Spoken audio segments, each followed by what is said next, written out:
The history of affirmative action dates to the 1960s after President John F. Kennedy signed an executive order requiring government contractors not use discriminatory hiring practices.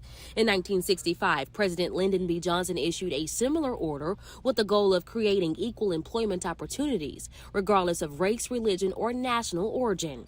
On Thursday, the Supreme Court ruled that colleges and universities using race for admissions is unconstitutional. The move erodes protections that have granted Black and brown communities opportunities to receive higher education for decades. I think all of these things puts Black people at a disadvantage in terms of economic growth. Texas Southern University political science professor Dr. Michael Adams says higher education institutions used affirmative action as a way to diversify the applicant pool.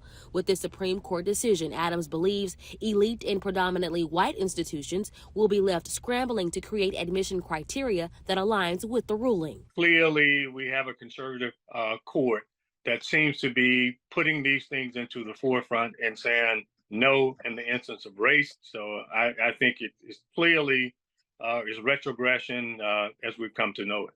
Affirmative action is a well-intentioned idea that is poorly executed. Calvin Yang is a member of Students for Fair Admissions, the conservative group behind both legal challenges that led to Thursday's ruling. He's applauding the court striking down affirmative action, calling it a victory. It is my hope to see a renewed college admission system that recognizes and rewards the multifaceted talents and diverse perspective that each individual can bring. It's obviously tremendously disappointing.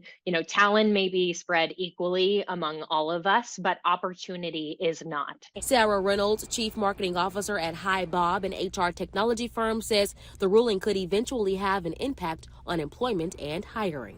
It's a tremendous concern that suddenly this doesn't create the opportunity that everyone should be entitled to, regardless of their background, to get the education that they deserve and that will set them up for success.